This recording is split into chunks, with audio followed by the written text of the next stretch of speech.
यं ब्रह्मा वरुणेन्द्ररुद्रमरुत स्तन्वन्ति दिव्यैस्तवैर्वेदैः साङ्गपदक्रमोपनिषदैर्गायन्ति यं सामगात् ध्यानावस्थिततद्गतेन मनसा पश्यन्ति यं योगिनो यस्यान्तं न विदुसुरासुरगणा देवाय तस्मै नमः।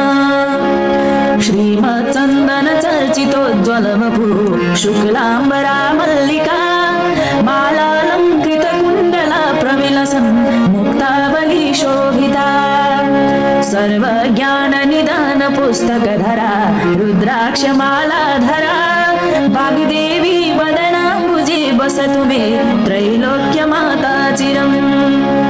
मूकं करोति वाचालं पङ्गुं लङ्घयते गिरिं यत्कृपातमहं वन्दे परमानन्दमाधवम्। नमो भगवते तस्मै व्यासाय अमिततेजसे यस्य प्रसादात् वक्ष्यामि नारायणकथामिव।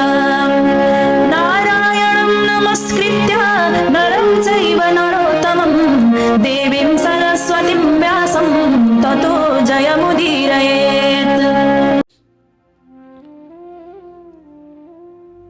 श्री स्वस्तानी व्रतकथा अध्याय 8 अथ 8औं अध्याय। कुमारजी आज्ञा गर्नुहुन्छ, हे गौतम मुनि, विष्णु भगवान सङ्ग्रामबाट अन्तर्ध्यान भएपछि बाँकी बचेका देवता यक्ष गन्धर्व किन्नर र दैत्य सबै हाहाकार गरेर 10 दिशातिर भागे। ती परस्परमा भन्दथे, अब दक्ष प्रजापतिको प्राण रहन्न, किनकि नारायण जस्ताको सुदर्शन चक्र मिथ्या भयो। जुन चक्रले विष्णु खडा हुँदा स्वयं शिव पनि टिक्न सक्दैनथे, त्यस्ता नारायण पनि भागे। अब हाम्रो क्षुद्र पराक्रमले के होला, तस्मात् अब आफ्नो प्राण रक्षा गर्नु नै उचित हो भन्दै 10 दिशा भागे।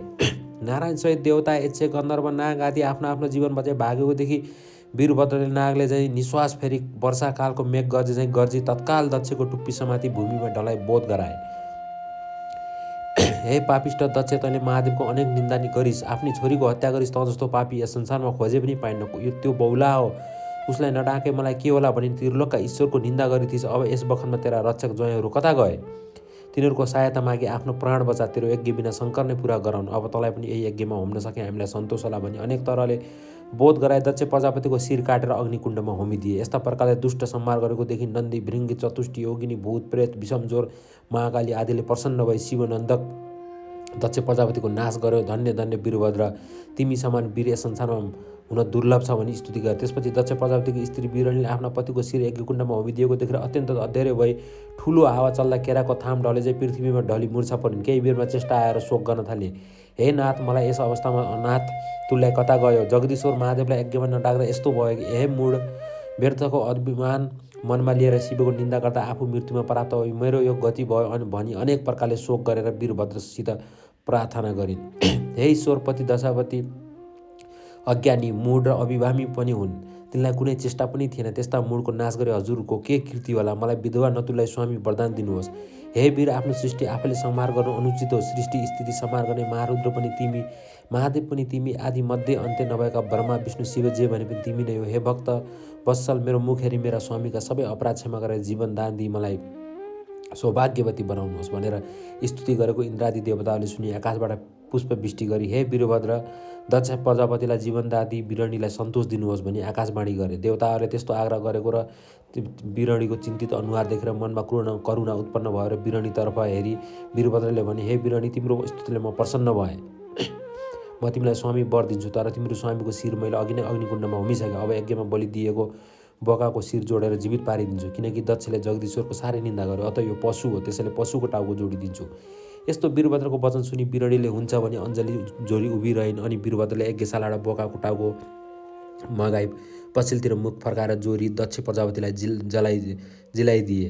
दक्ष प्रजापति जीवित भएपछि वीरणीले मनमा सन्तोष मानी छाक मुख अर्थात् बोकाको टाउको भएका स्वामीसहित भई वीरभद्र र महाकाली दण्डवत प्रणाम गरी आफ्नो घर गए। यता वीरभद्र र महाकाली पनि देवता यक्ष गन्धर्व किन्नर आदिको संहार गरी दक्षको यज्ञ विध्वंस पारी नन्दी, भृङ्गी, चतुष्टी, योगिनी, भूत प्रेत, प्रथमगढ समेत त्यहाँलाई अन्तर्ध्यान भई कैलाशमा पुगी शिवजीलाई दण्डवत प्रणाम गरेर, हे ईश्वर, हजुरको आज्ञाअनुसार दक्षको यज्ञ विध्वंस पारी देवता यक्ष गन्धर्व र उसका समस्त रक्षक मारी दक्षको शिर छुट्याई अग्निकुण्डमा होमिसकेपछि उसकी स्त्री वीरणीले आफ्नो स्वामी मरेको देखि साह्रै दिन भावले विलाप गर्न लागिन्।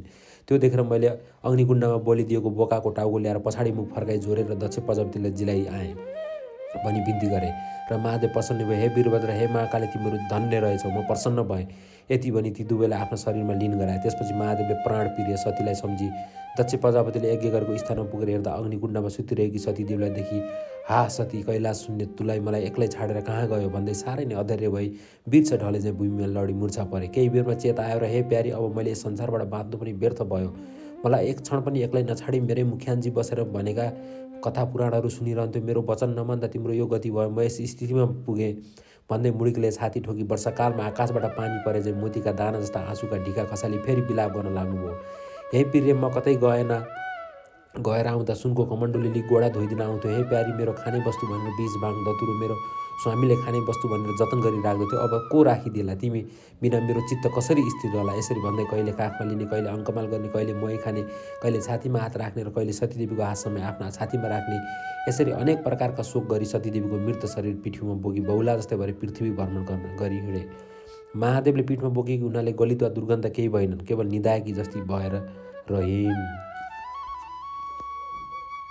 सबै श्रोताहरूले नित्य कथा सुनिसकेपछि चन्दन अक्षता फुल लिएर उभि हात जोड्नु अनि वक्ता पण्डितले तल लेखेका श्लोकहरू पढ्नु। उपनयन्तु मङ्गलमो सकल जगन्मङ्गलाय श्रीमान दिनकर किरण निबोधित नवनली दलिनी वेक्षण कृष्ण काले वसन्तु पर्जनय पृथ्वी सस्यशालिनी दशोदय क्षोभरितो ब्राह्मण सन्तु निर्भया अपुत्रा पुत्रीण सन्तु पुत्रीण सन्तु पैतृण निर्धना सदना सन्तु जीवन्तु शरदा सन्तम तथैव गङ्गा यमुना च तत्र गोदावरी सिन्धु सरस्वती च तीर्थार्थिनी सर्वाणैर्वसन्ति तत्र यदा चुतया कथा प्रसङ्ग या कुन्दे तुषारहार धवला या शुभ वस्त्रा विरुता या वीणा वरदण्डमन्ती करा ए श्वेत पदसहना ए वर्माच्युत शङ्ख प्रवृत्ति वै सदा वन्दी तथा सामा पातु सरस्वती भगवती नेशजाडया पहा कायेन वाचा मनसेन्द्रियता बुद्धयात्मना प्रकृति शोभापत करोमि यदम सङ्कल्प परस्मै नारायणमै समर्पते